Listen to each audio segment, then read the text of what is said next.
Então, dando continuidade ao nosso estudo em avaliação de sistemas heterogêneos, a gente vai continuar olhando um pouquinho algumas formas de implementação em CUDA.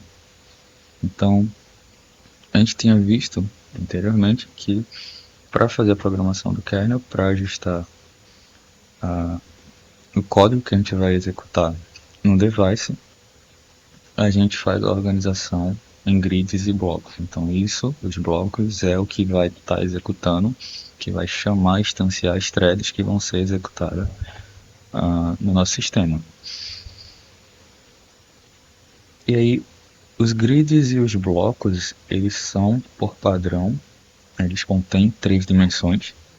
Então, na biblioteca do CUDA Runtime, a gente já tem um tipo de in3 que já define o tamanho do grid que a gente vai usar. A gente já pode passar esse tamanho com 3 dimensões na chamada do kernel, dentro da chamada do kernel. Essa instanciação aqui, lembrando que são 3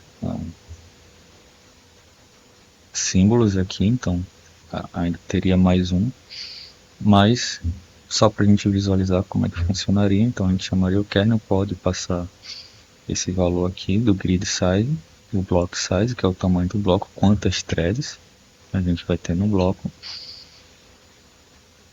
E aí isso vai ser instanciado no kernel, que vai armazenar esses valores dentro das variáveis que o CUDA já gera para a gente, que é o grid dim e o block dim, para descrever a dimensão dos grids e dos blocos, e também para ajustar o bloco dx e o thread dx, que são relacionados a gente indexar cada bloco no grid e cada thread que tem no bloco.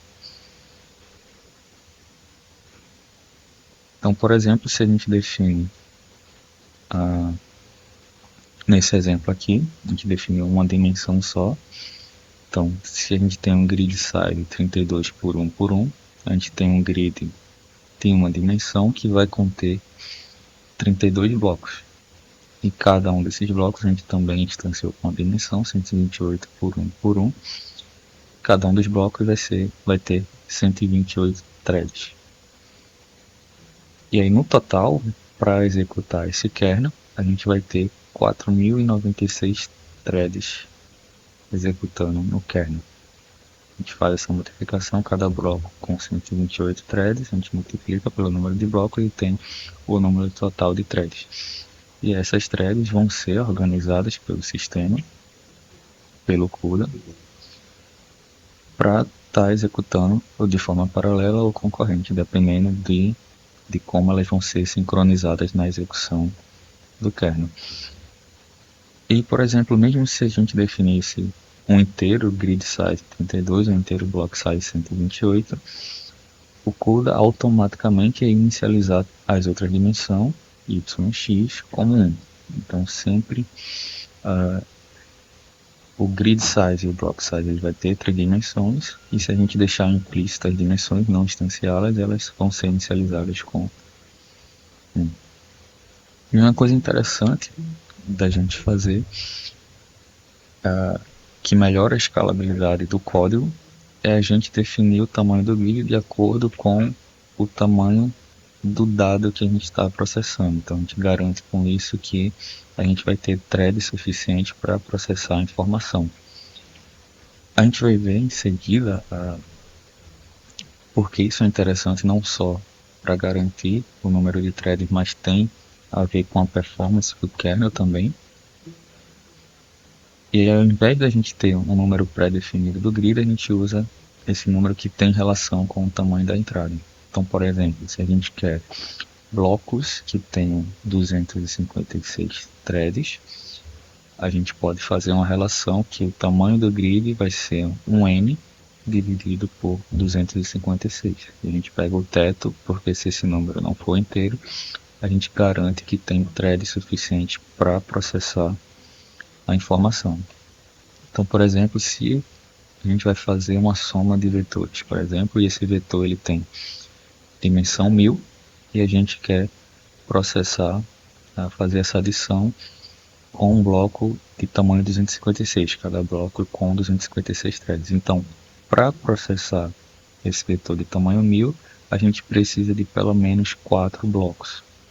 A gente vai ter 1000 dividido por 256, que vai dar 4. A gente vai pegar o teto dessa divisão. A gente pega o teto porque o número de blocos precisa ser um número inteiro. E aí se a gente multiplica, por exemplo, 256 por 4, a gente vê que dá 1024. Então a gente tem 24 threads a mais do que precisaria para processar um vetor do tamanho 1000. Mas como a gente precisa desse número inteiro, a gente define 4 blocos. Se a gente tivesse 3 blocos, a gente não teria o número do thread suficiente para processar esse vetor do tamanho 1000. Da mesma forma, no caso, a gente pode usar o mesmo código e aí tem um vetor agora de tamanho 4000. A gente mantém o número de threads no bloco e aí, nesse caso, a gente precisaria de 16 blocos para processar esse vetor de tamanho 4000. E a gente consegue reaproveitar o mesmo código para processar vetores de tamanho diferente, distanciando apenas o número necessário de blocos. A gente não precisa deixar isso definido a priori. A gente pode fazer essa variação dependendo do número de elementos que eu tenho para processar. E aí eu não preciso estar chamando blocos de forma desnecessária, não preciso estar distanciando mais blocos do que eu preciso, dependendo do tamanho do vetor que eu estou processando. E como a gente tinha visto, se a gente fizer essa multiplicação, a gente vai ter 1024 threads, e a gente tem 24 threads extras para fazer o processamento dos 1000 elementos, mas elas são necessárias porque a gente precisa do número inteiro. E aí, essa é a importância da gente ter aquela verificação no kernel que identifica se o índice da thread está dentro do limite do vetor, porque pode acontecer esses casos da gente ter mais threads do que o número de elementos. E para não acessar a memória indevida, a gente faz uma verificação se o ID dessa thread está dentro do índice que a gente definiu, que é o tamanho total da informação que a gente está processando. E quando a gente instancia kernel, a gente tem essa visualização do grid, e o grid ele vai ter vários blocos, então pode ter várias dimensões. Então a gente está indexando aqui no grid um bloco 0001, então pode ter mais de uma dimensão, e cada bloco ele vai ter também uma matriz de threads. Essa matriz ela pode ser 3D, cada bloco vai ter um número de threads, e dentro de um bloco a gente pode ter 1024 threads distribuídas nas 3 dimensões, e a dimensão do grid, o número de blocos que a gente utiliza, pode assumir esses valores de 1 até 2 elevado a 31. E na dimensão YZ a gente assume valores no range de 1 até 2 elevado a 16 menos 1.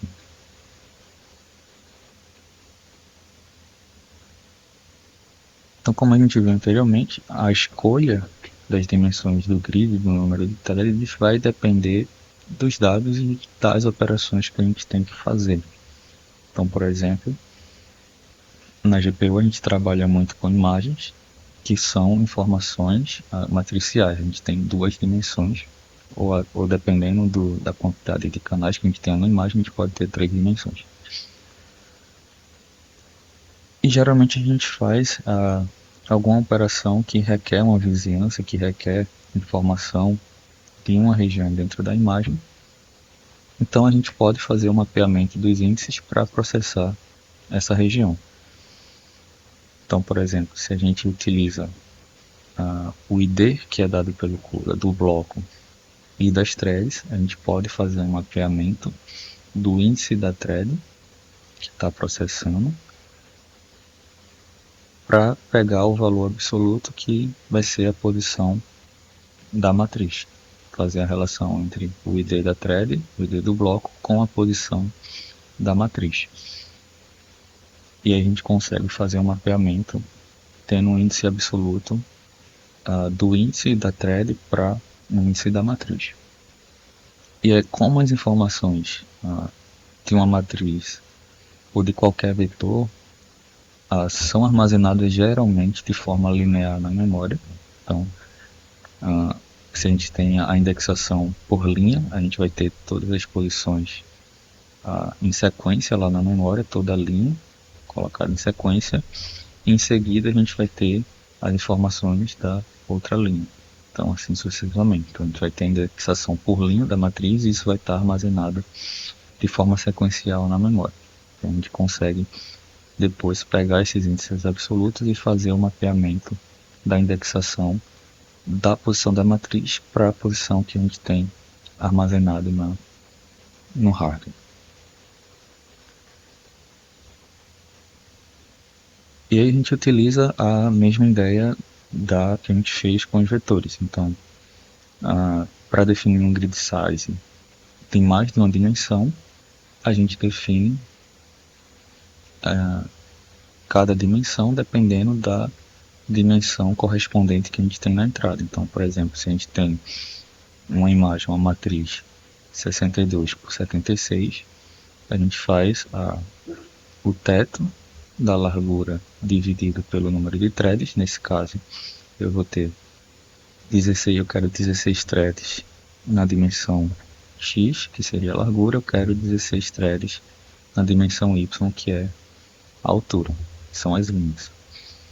Então, eu faço a largura dividido por 16, eu faço a altura dividido por 16 e eu tenho o número de blocos que eu preciso para processar essa entrada, para processar essa imagem.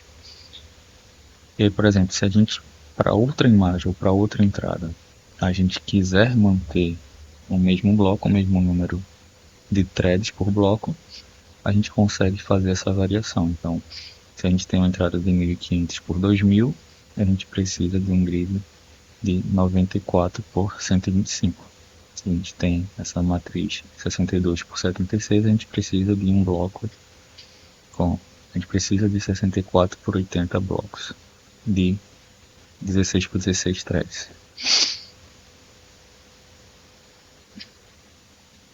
Então, a indexação da matriz ela é feita sequencialmente na memória.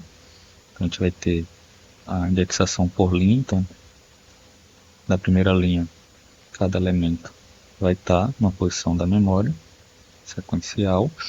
Na segunda linha, a gente vai ter essa indexação sequencial e assim sucessivamente. E a gente tem o endereço do início da posição da memória que a matriz está armazenada. E aí, lembrando, se a gente tem um bloco 2D de threads, por exemplo, naquele caso 16 por 16, a gente consegue fazer o mapeamento desses blocos para uma posição aqui da matriz. Então, se a gente pega o thread idx.x mais o bloco idx.x mais o bloco dim.x, a dimensão do bloco, a gente consegue a posição absoluta em x que leva essa thread para a posição da matriz. Da mesma forma, a gente tem para o y, então isso aqui é o mapeamento das threads, nossa configuração de threads para a matriz. Em seguida, a gente faz o mapeamento das posições da matriz para a posição na memória. Então, se a gente pega essas coordenadas, x mais y vezes a largura, a gente tem o offset do endereço. Então, a gente soma com a posição inicial e teria aqui uma posição que a gente quer acessar. Então, cada thread vai ser responsável por operar em cada posição que a gente tem da nossa matriz. Então, no final das contas, tudo vai estar sendo processado ou representado de forma linear. Só muda como a gente faz a chamada e como a gente faz o mapeamento.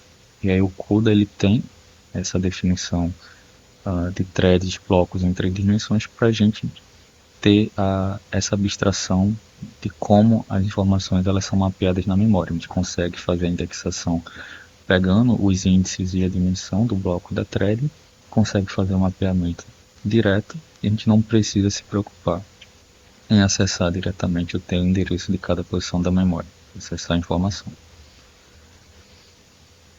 Então vamos olhar aqui um exemplo de um kernel para fazer a conversão de uma imagem de entrada RGB para a escala de tom de cinza.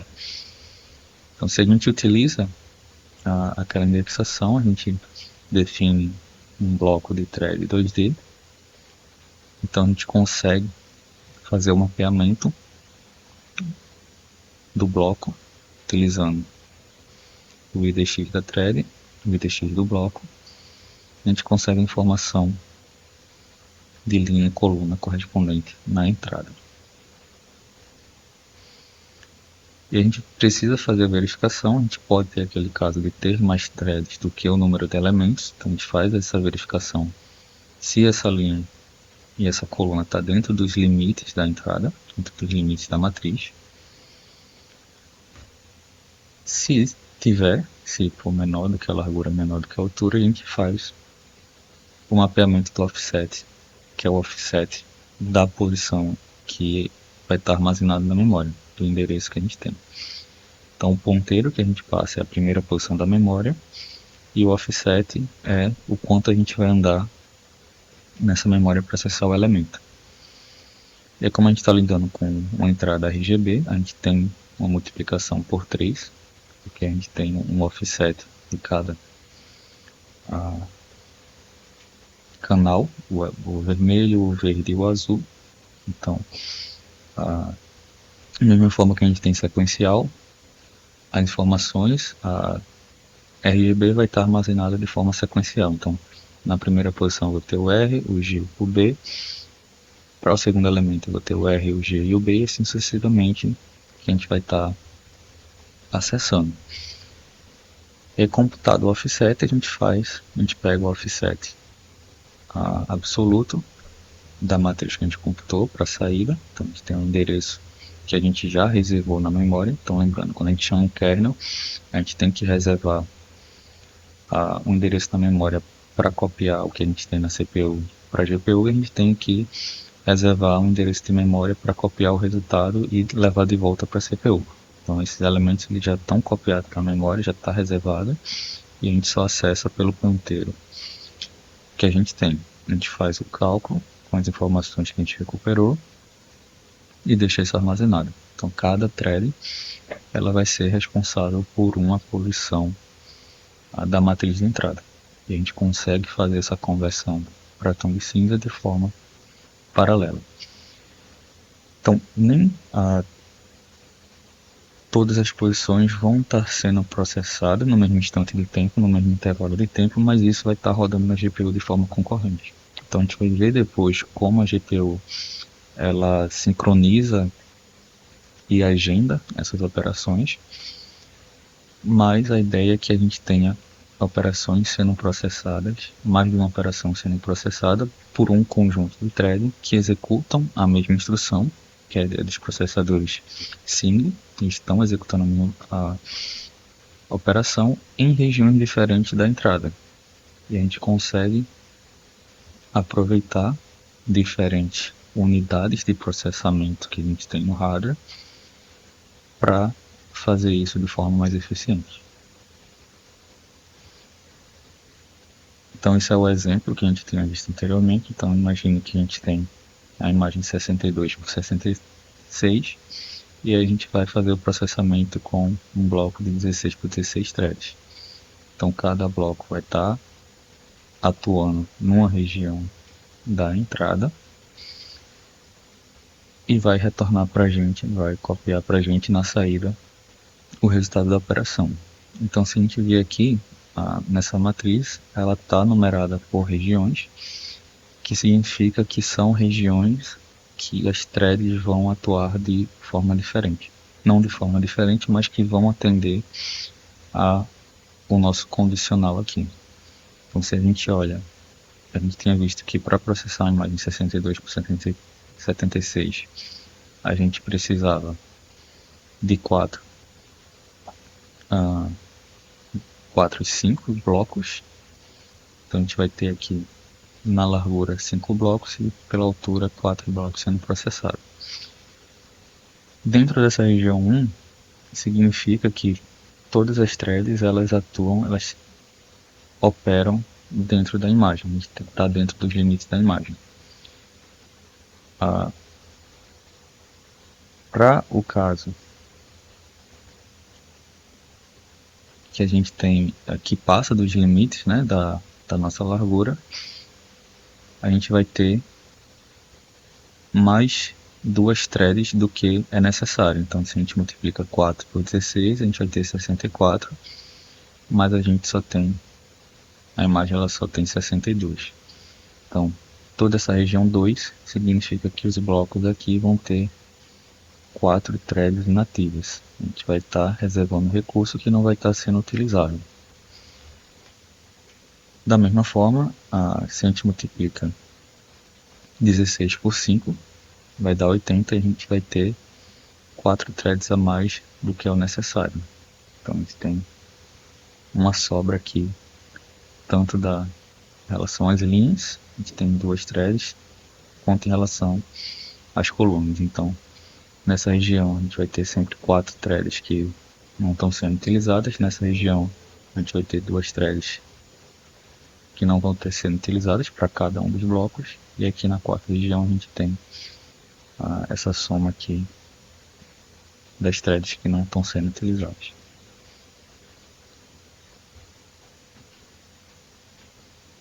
Então, seguindo essa ideia, a gente pode também ter a operação de blur. E aí no blur a gente sabe que a gente não atua em uma posição específica, mas a gente tem uma vizinhança que a gente precisa computar dado um kernel que a gente tem de convolução. Mas seguindo de forma bem similar, a gente teria para cada thread ela vai atuar numa posição e essa thread ela vai computar os valores para cada posição do kernel que eu tenho. Então a gente faz a verificação para fazer o mapeamento da thread para a posição específica, ver se está dentro dos limites da imagem e computa o valor do kernel para cada posição que a gente tem nessa imagem. E aí, por exemplo, como a saída do blur ela independe de outras operações, a gente pode fazer isso de forma paralela. O que a gente está computando aqui nessa posição é independente do que a gente vai computar na posição seguinte. Então, cada operação ela pode ser feita simultaneamente. A gente só faz a verificação, faz o mapeamento da linha para a coluna e retorna o valor na matriz que a gente reservou na memória. Então, a gente visualizar, a gente pode ter vários kernels de convolução, não kernel de GPU, mas a gente pode ter vários, cada thread responsável por computar o valor do blur numa posição específica da entrada. Da mesma forma, para a multiplicação de matriz, a gente tem na multiplicação de matriz o número de colunas em uma matriz tem que ser igual ao número de linhas que a gente tem em outra matriz. E uma operação, quando a gente faz a operação de matriz, a gente usa os valores de uma linha junto com os valores da coluna de outra matriz. Então, quando a gente fizer esse mapeamento, para cada linha coluna das matrizes que a gente tem, então, dessa vez a gente está olhando para duas informações. A gente tem duas regiões da memória que a gente precisa acessar de forma independente. Então, se a gente fizer o mapeamento, eu estou na linha, a gente tem que ter essa relação, na linha 0, na coluna 0 da outra matriz, ou na linha 1, na coluna 0 da outra matriz, a gente faz o mapeamento da mesma forma. E aí na comparação, a gente compara se a linha ou a coluna ela está dentro do limite da largura. Porque a largura vai ser o parâmetro que a gente vai estar usando para as duas matrizes. Então, o mapeamento agora é dessa linha em uma matriz e dessa coluna em outra matriz. Então, se estiver dentro dos limites, a gente opera da mesma forma. A indexação ela vai mudar aqui. A linha vai ser multiplicada pela largura mais o offset de todas as posições. E aqui vai ser o contrário. A gente vai ter o offset pela coluna. Vai ter o offset vezes a largura mais a coluna. A gente vai estar variando aqui, andando na mesma coluna, variando a linha. E aí cada thread ela vai ser responsável por fazer essa operação de uma linha com a coluna inteira. E aí a gente consegue computar aqui no final o valor que vai resultar na matriz de saída. Então, para cada linha coluna, a thread vai estar computando e a gente joga isso na memória que a gente reservou para ter a saída. Então está exemplificado aqui, a thread ela vai atuar. Então eu vou pegar todas as posições na linha 0, coluna 0 e vou ter o resultado. Então isso foi mais uma extensão dos exemplos para a gente olhar alguns exemplos práticos. A gente tem implementações desses exemplos de multiplicação de matriz, adição de vetores, para vocês visualizarem como funciona essa indexação. E aí nos próximos módulos a gente vai ver em detalhes como é que vai funcionar essa estrutura de blocos de grid, como ela é mapeada no hardware e como elas são sincronizadas dentro da GPU.